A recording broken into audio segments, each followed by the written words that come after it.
Hello folks. I was so excited to get started with today's episode that I got started without pushing the record button. And then I looked up and noticed it wasn't recording. So we're going to have to play a little catch up here.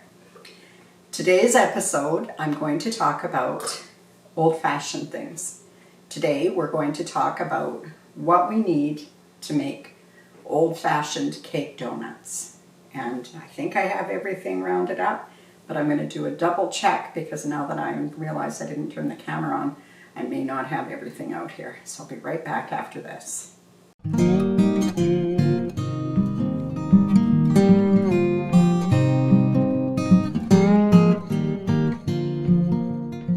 So on today's episode, I wanted to talk to you about old-fashioned things. I'm going to make old-fashioned donuts. But I also wanted to talk a little bit about my career at the Golden Museum. I was fortunate to have gotten that job back in 1985, I think. And I worked at a place called, before I worked at the museum, I worked at a place called Star Video Sales and Rentals.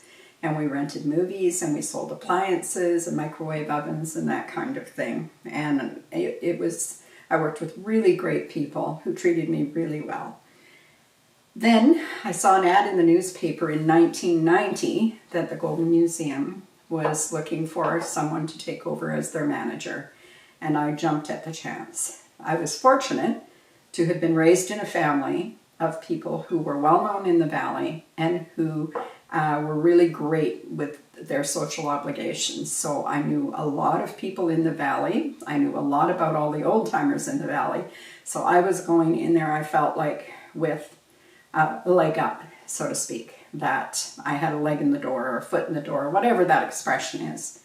And I had no idea when I took on that job that it would lead to a 30-year career. And I'm still working a little bit for the museum, which in retirement is keeping me happy and active, and I'm really grateful for the chance to continue to get my foot in the door. But today we're making old-fashioned donuts. So because I didn't push that button right away and start, I've got a head start on you. So in the bowl, I have 1/4 cup of melted butter. I have 2 eggs. I have 1 cup of sugar. And is that everything in the bowl? Let me grab the recipe. I think that those are the things that I've put in the bowl. Sugar, eggs, melted butter. Yes, milk. Okay, so let's add a few more things. I am going to add 1½ teaspoons of salt. And I have worked over the years with some really great people at the Golden Museum, and my favorite part of being there was doing the research, finding the stories, finding those little tidbits. We need 4 teaspoons of baking powder. There we go.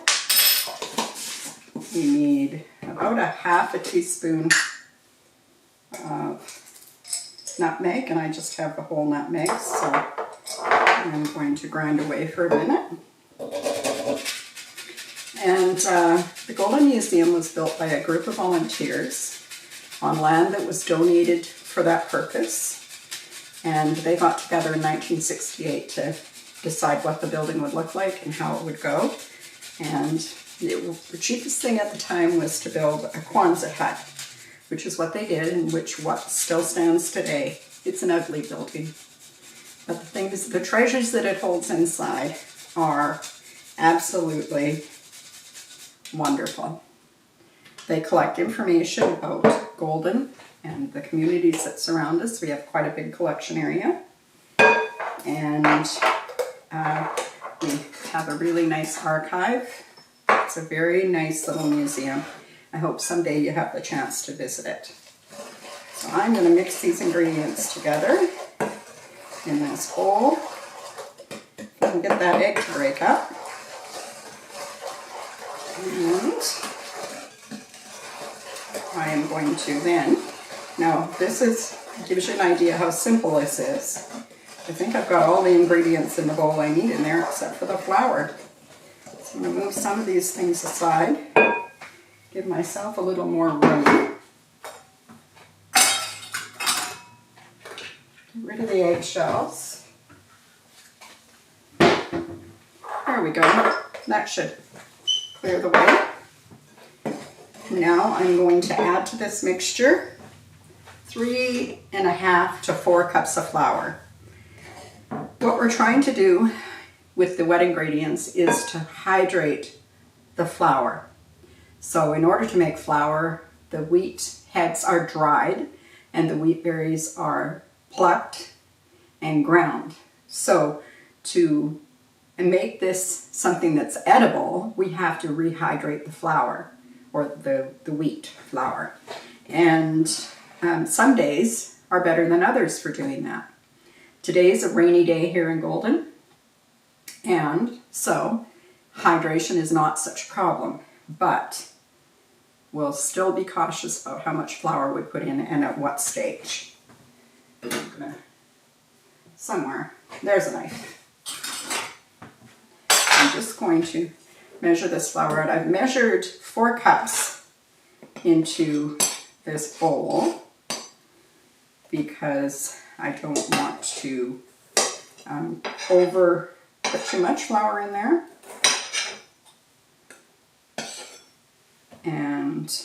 But at the same time, I don't want to, let me see, I think that's about a cup left in there. So I'll mix this in. And it's going to be a loose dough. In fact, it will be hard to work with, that kind of loose. Let's see how this looks. Actually, this is looking really good. And we're going to cut this out. So we want it to be a little bit stiffer. And I am not adding any more of that flour right now because I hope you can see the consistency here. It's pretty thick. Now, just as if you were making muffins, you don't want to mess with the dough too much. Once all the flour is mixed in, you should stop your mixing.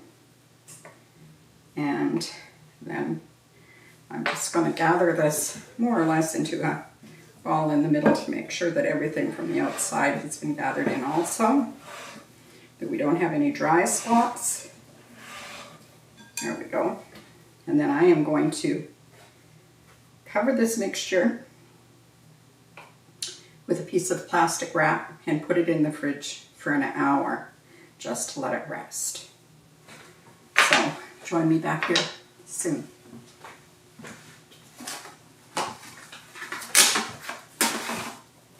While the dough is resting, I'm going to go ahead and make a glaze for these donuts. Now, these old-fashioned donuts would be just fine, just the way they are. They're a cake, so you could just eat them as is without adding anything else to them. My mom used to roll them in sugar, and we would have old-fashioned donuts that were rolled in sugar right when they come out of the oil so that the sugar stuck really well. And I like a glaze on the donut. And I don't glaze the whole thing, I just glaze one side. So we'll go ahead and make that while we wait for the resting time for the dough. So we need 2 cups, this is super simple. 2 cups of powdered sugar and 1 teaspoon of vanilla. And I am going to just give it a glug. And 2 teaspoons of cold water.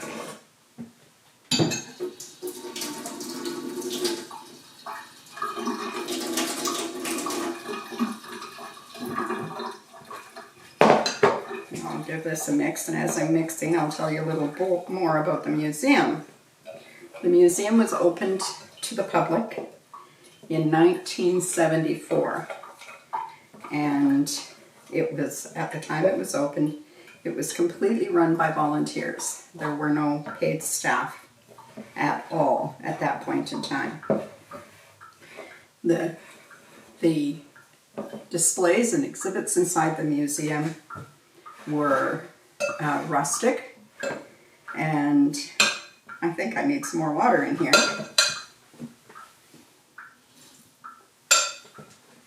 And it took them a while before they were in a position to get some government help, to get a summer student in there to help out.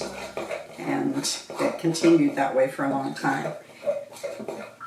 Now it's a full-time position for 2 people and a part-time position for me.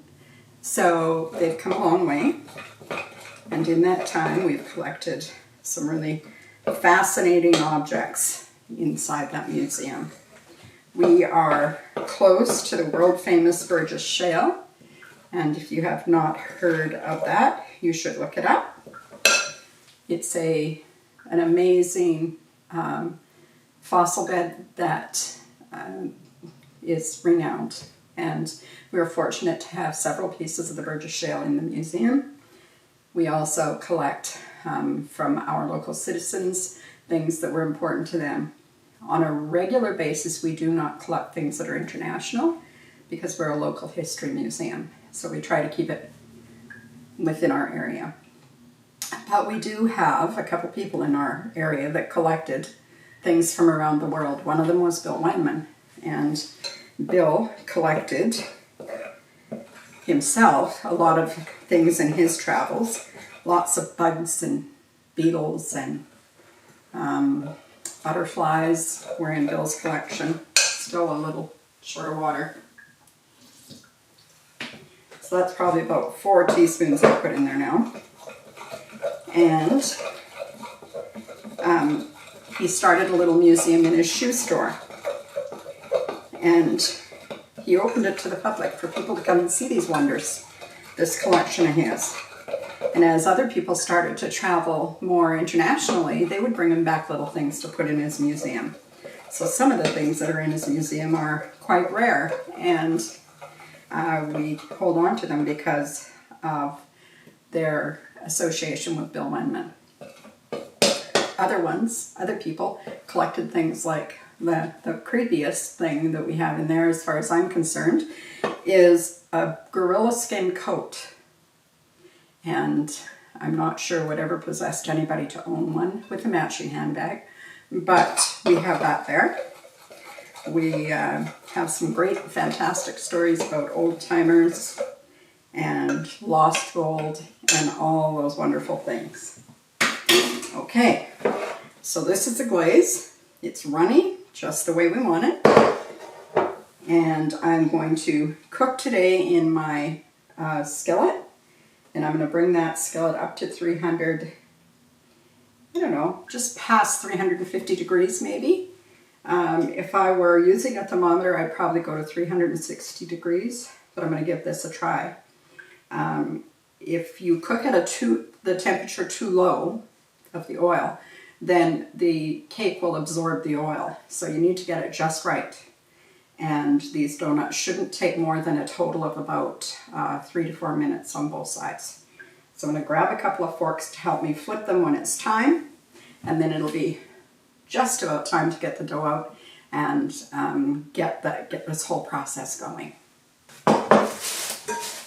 So here we are with the dough, and it is set up really good in there. Really glad I stopped with the flour when I did. I'm going to just dry this area because I just wiped it.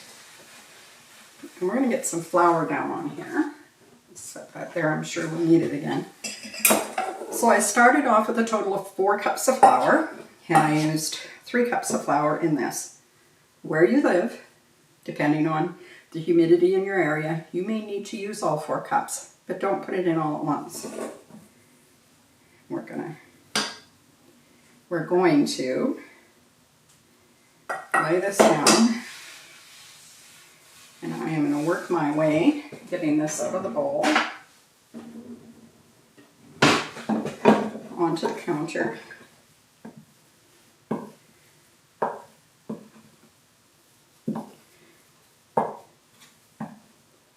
And I'm really, really pleased with this. This is perfect.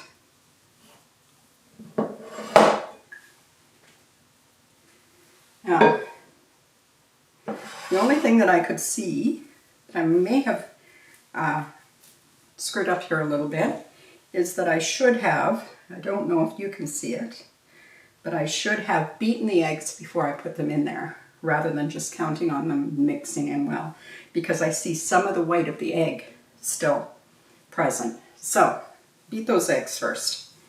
And when I put the recipe in the description box below, I will make sure to add that you need to beat that. And then I'm just going to give this a squish, bring it all together. Some of it will need a little more flour, especially those spots that the white didn't get into. And then I'm going to layer this out to be about half an inch thick. And that takes a minute, and take your time. I love this. I can smell the nutmeg. Brings back memories right away.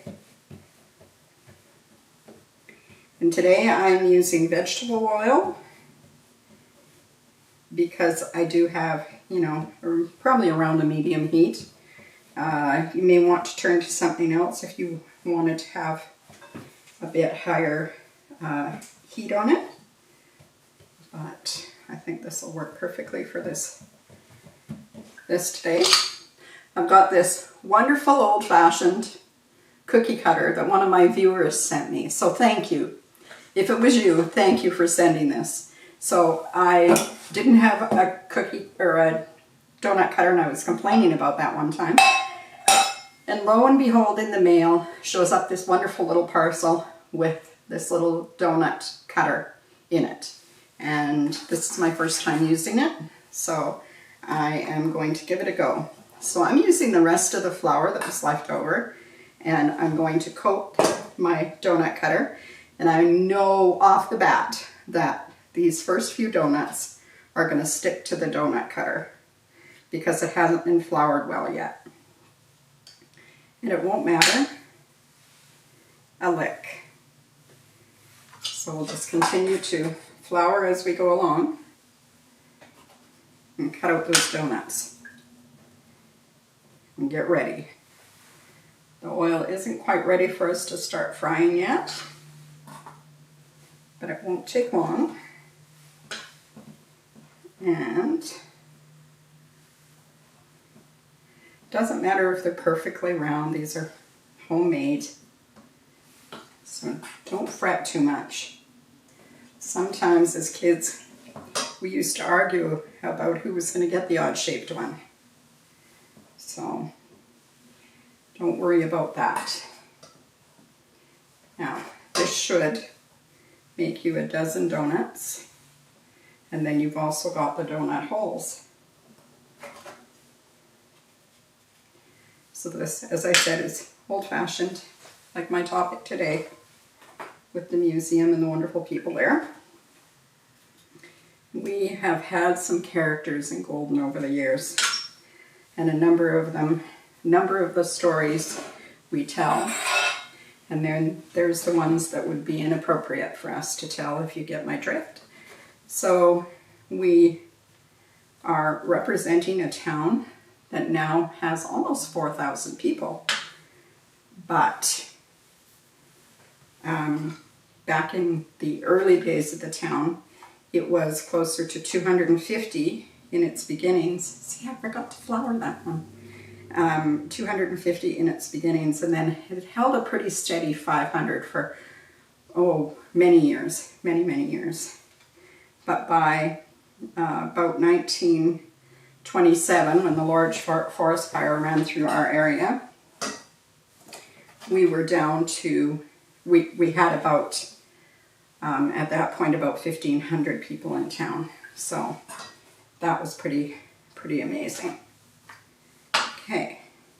Now I've cut that first bunch out, and for one time only, I'm going to bring all the bits back together again. I'm going to add a little more flour to the bench. The oil is hot, so I'm going to start off with one little donut hole, and right away it starts to fry. But I'm going to turn it up a little bit. I am going to turn it up to 360 degrees because, or 375, because I want it to, when I put a bunch in there, they're going to bring down the temperature of the oil, so we need to be paying attention to that. There. Look at that. We managed to struggle a few more. Now the last little bit, I won't make into another one because it just makes tough donuts. So I'll use make my donut hole. Here's one odd shaped one. Might fry him. Otherwise I'll just make a few more holes. Any place I think we can get a hole. And then the last little bit will be chicken food. No, I don't have chickens. That's an old expression. So I'm going to start putting these in because I'm looking at this donut hole and I can see that it's starting to brown, which is perfect. That's exactly what we want it to do. By starting to layer these in there, it'll bring the depth of the oil up. I've used 1 liter or a quart of oil in my skillet. And here we go.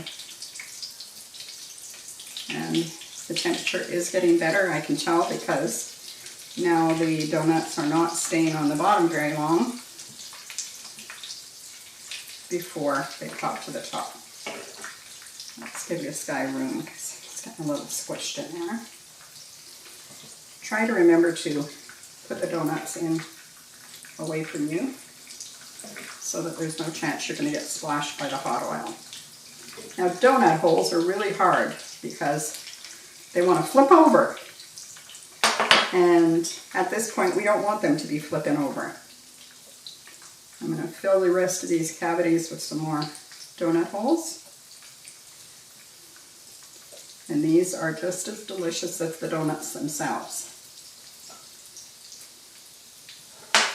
Now they're starting to brown, those first ones that I put in there. And I use 2 forks to turn them over.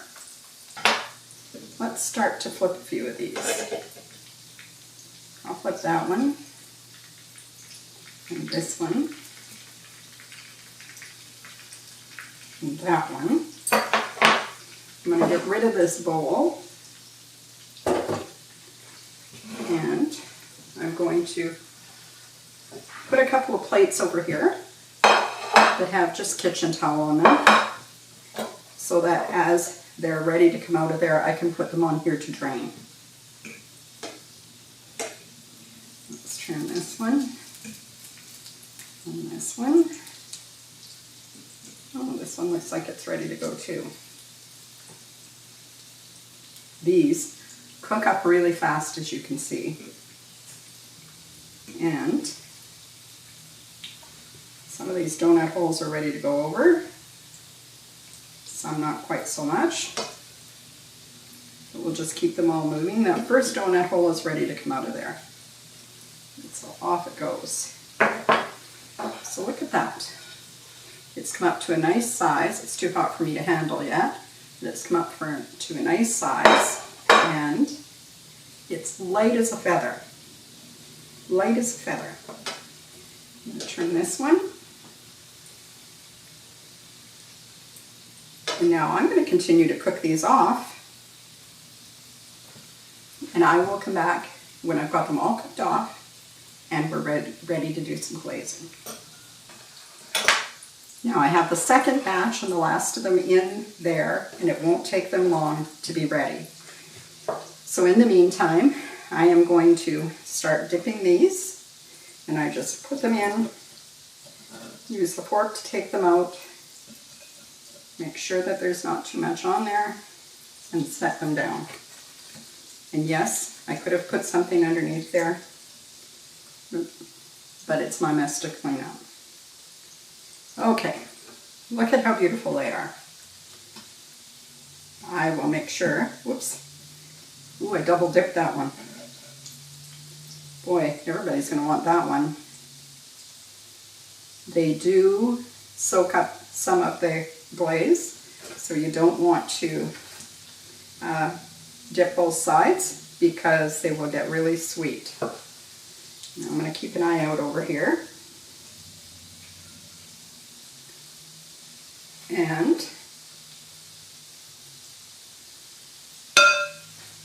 I think there may be one or two of these. They're just about ready for flipping.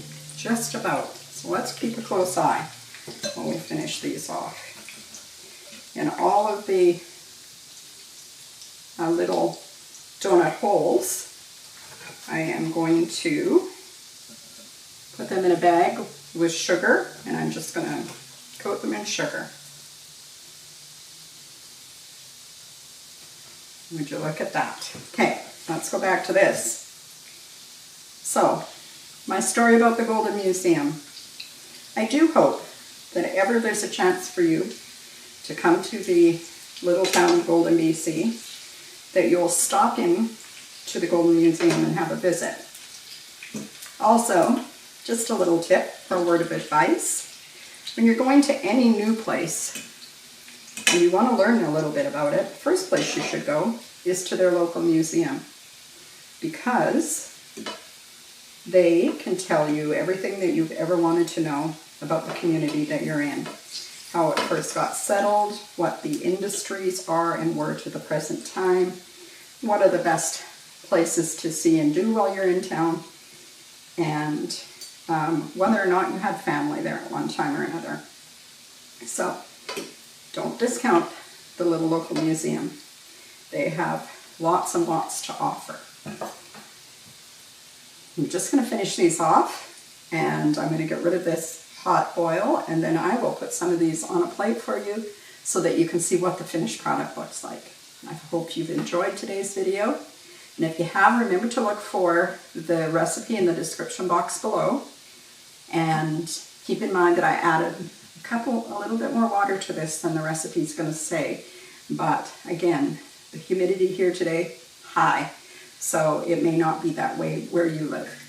Keep that in mind. I hope everyone is well and fine, and I look forward to seeing you all soon. This afternoon I am off to meet with a couple of viewers that are passing through town, and I am excited to meet them. So I will see you again soon on the next video. Take care, everyone. Bye-bye.